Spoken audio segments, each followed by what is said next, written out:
Would you be able to survive being stranded in the middle of the desert with your foot stuck on a landmine, afraid that moving it just an inch could end your life with style? Well, in today's video we will be looking at just that, as we go over how to beat the movie Mine. Let's go. After some brief travel time clips, we see two soldiers laying cliffside in a desert region.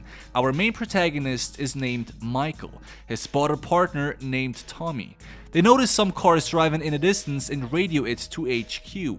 The soldiers are told that their target should be aboard a black Land Cruiser, but the vehicle in front of them is gray.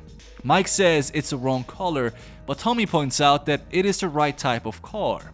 A group of people are then seen in the distance walking from the opposite direction with some camels, one of which having a tent set up on its back. The voice on the radio states that their target is 65-year-old Saeed. They think they see him exit the Land Cruiser but aren't certain from this distance, especially since the target now has a beard. They could have grown that since they were last photographed, or it could be the wrong person entirely.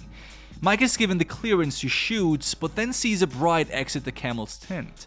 Because they are about to have a wedding, Mike hesitates pulling the trigger. Tommy keeps encouraging him to get the job done, and the voice on the radio even says to take out anyone possibly obstructing the target, since they are likely part of the same terrorist cell anyway. Alright, this can be emotionally rough, for sure. However, we are a soldier and we are here for a specific mission. It doesn't matter if it's a wedding, a birthday, or a funeral. The job needs to get done regardless of the situation. The real problem here is the fact that it could possibly be the wrong target. If we are not 100% confident we're taking out the right person, we should not shoot just anyone. And with the car color and visual discrepancies, I would not risk killing a potentially innocent person. Mike, for that matter, decides not to fire and lies to command, saying they lost the target, much to Tommy's disappointment. The rifle scope then casts a glare that gives away their position to the men below, who start firing automatic weapons at the soldiers immediately. Mike and Tommy flee as the terrorists give chase in trucks. They hide behind a rock and radio for an extraction, but can't give their exact location due to their GPS break-in during their retreat. The terrorists show up and start searching for them, but before they can check out their hiding spot, Mike fires a shot at the cliff wall. This gets the terrorists to leave to go examine the noise. Now, creating a distraction is a pretty good idea, however doing so with a sniper rifle isn't. Even with the silencer on, the gunshot will not be quiet enough for the terrorists on the other side of their rock not to hear. A more realistic idea would be to start taking out the enemy while they are searching around for us. They may have greater numbers, but we have sniper rifles and the element of surprise. So instead of waiting for them to find us, I would attack them first while we still can, taking out their leader and then picking off the rest while they are still reacting. If we are lucky, this might just make them run away altogether. The terrorists do leave now, but only because a sandstorm is coming in, which also is bad for us. Tommy gets a hold of HQ that tells them their new extraction point is a village 6 clicks west. Just a few moments later, we see a sign in the distance getting blown away by the desert winds. That very same sign somehow magically flies their direction and lands right at Mike's feet. It's in another language, but has a picture of a skull and crossbone, a universal indicator of danger. Mike takes it as a sign for a minefield in the area, but Tommy points out that the sign is old and could have blown here from anywhere. He also states that the people here used these signs as a bluff to keep intruders out, and if anything, it just indicates that they're close to the village for extraction. Besides, their options right now are pretty scarce. It's either going backward and die in a desert, or moving forward. And frankly, I have to agree with Tommy here. Unless we see exactly where this sign was posted, it does us little good. Still, it doesn't hurt to be extra careful after discovering it, and we should take a little bit extra time being precautious and watching out for death traps. We could take our guns and any other long object and poke in the sand in front of us as we walk. Now ideally we should poke at a 30-degree angle so that we are less likely to hit the top of a mine and set it off. This is similar to how they searched for mines in the old days without metal detectors. If, however, you don't want to risk poking, you could also try tossing and rolling your bag in front of you as you walk. Of course, with this method, discovering a landmine will mean losing some supplies. Either way, this will add a bit of time to our trip, but the village should be close already, and we hopefully packed well enough to have adequate supplies to make it there without issues. So I say better safe than sorry. Now Mike finds a toy soldier in the sand, and he and Tommy stop to drink some water. As Mike goes to put the bottle away, Tommy starts walking away backwards while talking. He should take the situation more seriously and at least look where he is walking. Even if we don't believe that a minefield is nearby, which we have no real reason to doubt, we should watch our step not to get injured miles away from help. Of course, we know the title of this movie and we can guess what's going to happen next. As Tommy is walking, we hear an audible. Then he takes another step that results in a big boom where he was standing. Mike, in shock, takes a step forward and hears another. Well, this isn't great for our characters here, but hopefully we can find a way out of this. To know how to handle landmines, we should do some basic research. Well, to everybody's dismay, Hollywood has been depicting these wrong in movies for years. Shocker, right? Apparently, most landmines go off the moment they're stepped on, and not after pressure is removed. It makes sense too when you think about it, as they would be slightly less effective if a target was in the process of moving away from the explosion. For the sake of this video, let's suspend disbelief and pretend that mines in this universe only go off after pressure is removed. There are two basic types of landmines, anti-personnel and anti-tank. Since these mines were activated by just footsteps, they probably are not anti-tank, since those usually require at least 158 kg of pressure to set off. And if these are anti-personnel, they just need a minimum of 5 kg to set off. Furthermore, landmines can kill, but are actually designed more to injure. That way, the enemy units have to use more time and resources for recovery and deploy support, instead of just quickly losing a person. That is messed up, I know, but which war has not been? The good news here, though, is that even if the bomb goes off, we should technically survive it. Maybe not in one piece, but we would be alive, for what it's worth. A proof of this concept is that Tommy survived himself. Both of his feet are completely blown off though, but still alive. Mike tries to get him to calm down and tells him to focus on checking the radio so that they can call for help. Tommy tries at first but struggles in pain. He then gets some morphine out of his medkit but drops them in agony. Mike tells him to remember his son Jake, who is at home waiting for a phone call today. This seems to be enough to encourage Tommy to get the morphine again and inject it, but maybe was a bit too encouraged as he injects an additional tube of it. That could be also pretty stupid, as much as it feels great. With painkillers in his system, Tommy grabs the radio and attempts to use it, but Mike says that he can't hear him in his earpiece, indicating that it isn't working. Tommy now starts to talk nonsense as well and gets a little loopy, so Mike plans to step off his own landmine, swearing that he won't let him die. Tommy doesn't want Mike to suffer the same fate though, and decides the best way to prevent this is to pull out his sidearm and basically off himself.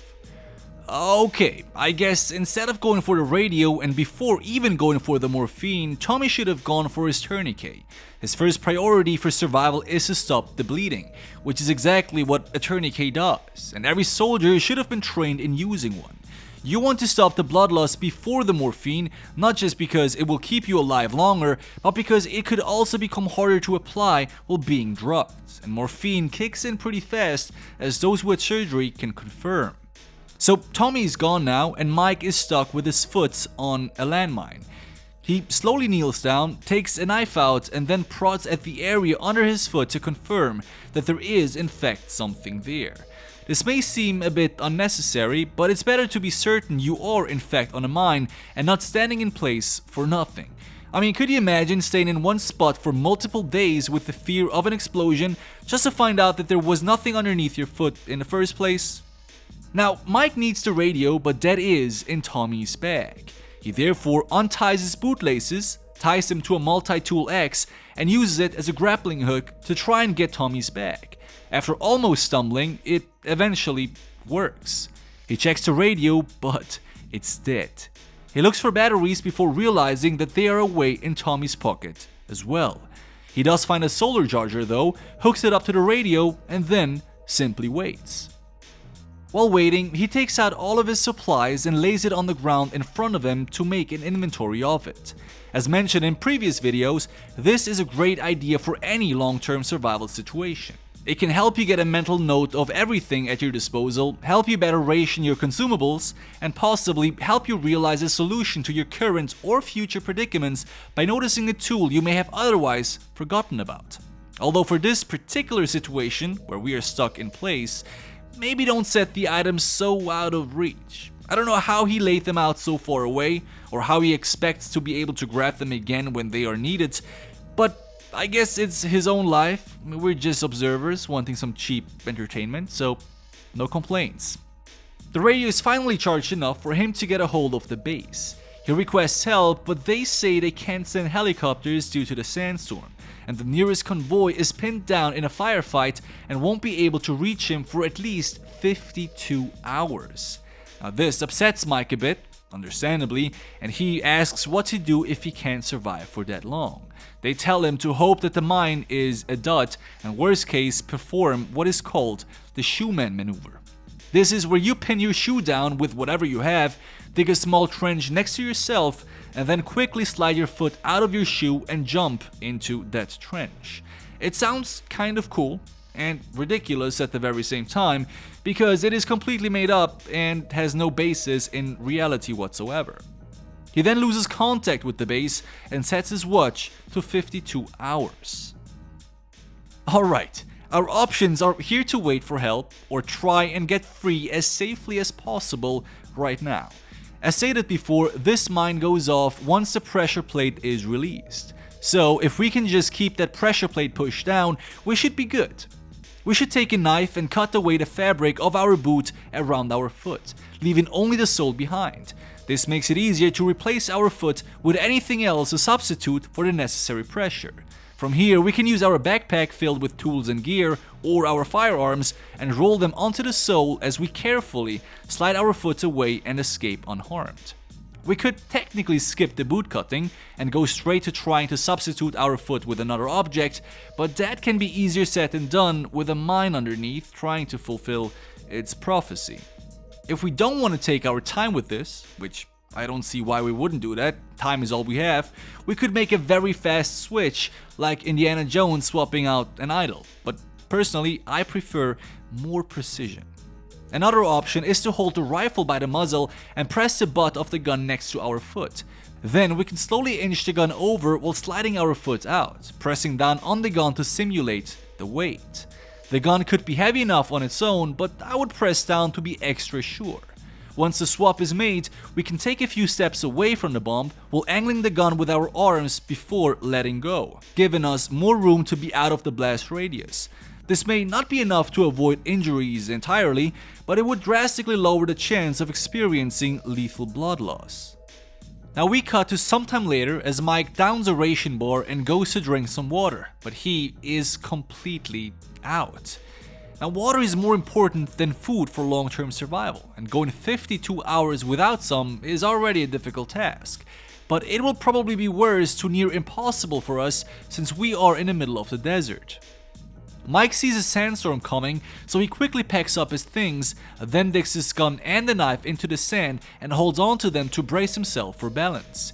That is not a terrible idea, but seems unnecessary since a sandstorm isn't typically strong enough to push people around. Still, better safe than blasting off your legs. I guess this storm though was strong enough to move people around, as Tommy's corpse is now right at Mike's feet. This is rather inconceivable, but still a good thing since we now have his gear at our disposal too. If we plan on waiting still, we now have easy access to more supplies that are on Tommy's person, including food, water, and of course the radio batteries. And if we want to try and escape the landmine, we can use his body to have something definitely heavy enough to hold pressure on the plate, and possibly even shield us from deadly projectiles blasting our way in case of a detonation. The tactics are the same as mentioned before, but use Tommy's body instead. So now Mike has batteries at least, but he can't find the radio to use them on. Apparently, he only secured one of the bags during the sandstorm and the other one blew several feet away. And of course, that was the one with the radio in it. Now, time passes and we get a close-up on the watch showing that it's been 11 hours and 30 minutes since reaching out, as Mike drinks the very last of the water in his canteen. At this point, it doesn't seem like they brought enough water for a desert trip. That, or he is really bad at rationing it. I know he wasn't expecting to get stranded, but as a soldier he should have been more prepared. Desperate, Mike starts shooting his pistol into the air and screams for help. This is not a bad idea. Wait, why the hell is he pointing the gun at himself now? It's been literally 20 seconds only. At least wait a minute to see if that cry for help was actually heard by someone before taking the easy option. And while we should never give up, if we are pushed to that point already, we should at least try to jump off the mine first. It could be a dot for all we know, or miss us if we're quick and lucky, or go off but leave us mostly intact so we can still get to the village. With so many possibilities for survival, why take the guarantee of death? Worst case scenario, we just off ourselves after a failed escape attempt. Before he can pull the trigger though, he spots a local walking through the desert. He stands and aims his gun at them, telling them to freeze. Look, I know there could be enemies around, but even if they were hostile, it won't take long before they realize that we are bluffing and can't actually move. It would be better to appeal to their kindness instead of threatening them. They could be a local willing to help us, or be an actual foe but willing to show us mercy regardless. Also, they definitely had to be close enough to hear our screams and gunfire, and that is probably why they are walking this way in the first place, meaning they could be here to help. They could either get a long board or stick to hold pressure on the mine from a distance to let us walk free, or they could just bring us food and water over the next 2 days to keep us standing for the bomb squad to arrive. If this local was willing to, he could even stay around to keep us company or to make sure that we stay awake if we start to nod off. It is a lot to ask for sure, but it costs us nothing to implore, and there are some surprisingly kind people in this world. This guy is surprising, but might not exactly be kind. He just walks around aimlessly and doesn't respond to Mike right away. Eventually, he shows he can speak English as he asks Mike why he is stuck and doesn't just go home. Mike brings up the fact that he is standing on a landmine, but the barber just asks, "Are you sure?" He doesn't even react to Tommy's corpse lying next by, saying that the friend is at peace now and that it's time for Mike to take the next step. He then walks over in a peculiar way and gestures for Michael's canteen.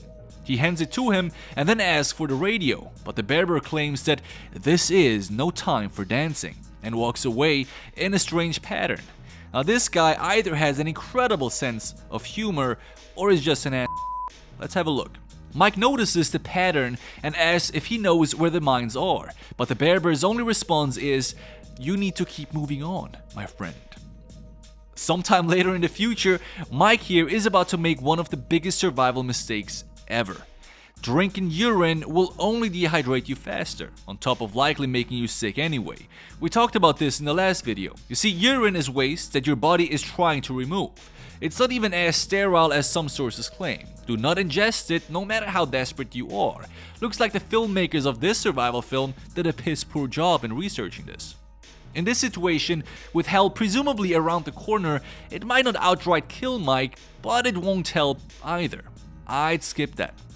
Thankfully, before Mike can sip his own apple juice, he sees the barber's child come from over the dune. They run the same funny path that the man took before and bring a now water-filled canteen to Mike. Mike is thankful and gulps it down. Now we cut to sunset and see Mike chomping away at another energy bar. I don't think he's rationing those appropriately. As we can conclude from his watch, it's been about 13.5 hours. He starts a small fire with desert detritus and a starter kit. Deserts can get freezing cold at night, so this is a must for survival. He eventually pulls out his phone to look at pictures of his girlfriend Jenny for comfort. As he nods off with his watch reading 25:23, I guess it's been another 13 hours already, and yet it is still nighttime somehow. He is startled awake by a dream or flashback, but is luckily able to prevent himself from falling over. However, he notices a menacing growling sound around him. He fires his gun into the air attempting to scare off whatever is lurking in the dark and is only partly successful with it. This can be life-saving, but it also wastes ammunition, which is bad. If you can shriek off the beast without wasting ammo or use your ammo with a strategy, such as only using it when absolutely necessary, go for that instead. Only after wasting 13 shots, he decides to use a flashlight. It reveals a coyote dragging away Tommy's corpse and another approaching Mike from the front. He goes to shoot it, but is out of ammo. See? He switches to his sidearm and shoots the animal, causing it to flee right into a mine. Now he makes it through the night somehow and is greeted by the same barber from yesterday in the morning, who continues to question Mike's choices in life, like why he would step on a landmine. Still got the humor going. Mike says he doesn't know where they are, unlike him, but the barber says that he actually doesn't know where they are either. He could be setting them off at any step.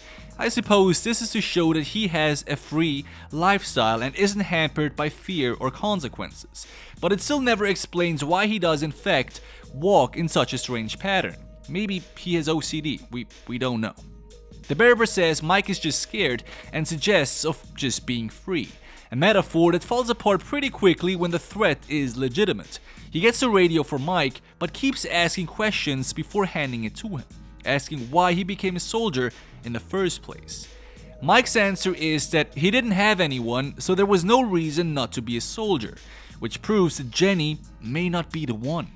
The barber then gives him the radio, as well as some more words of quote-unquote wisdom, saying to move on and become a free man. Mike then hallucinates Tommy for a moment. It's a bit quick for seeing things, but I guess the combination of stress, heat, lack of sleep, and the monologue of a dude trying to rationalize blowing off one's leg could be the cause of them.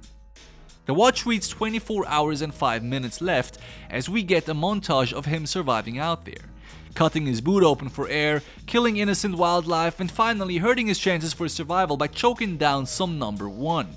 Maybe he should have been asking the barber for some water instead of the radio.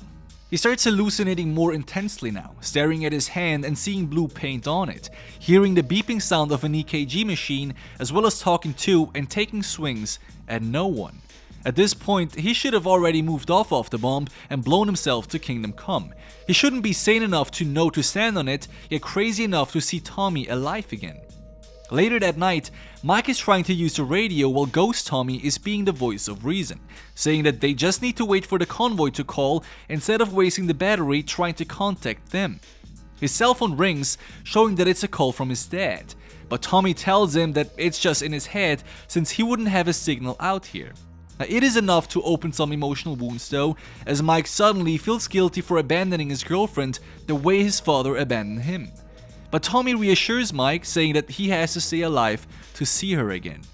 Now, the next few scenes get pretty weird. It's not clear whether he is hallucinating or not. Basically, he fights off many coyotes, performs a Schumann maneuver, somehow dies, wakes up again, didn't actually die, but is still fighting coyotes. It is a mess and I want to spare you the details, so let's just skip to the morning and see what actually happened. Well, it turns out that he did in fact kill multiple attacking coyotes with just a knife, all while kneeling on a landmine and going 48 hours without sleep. Sure, why not?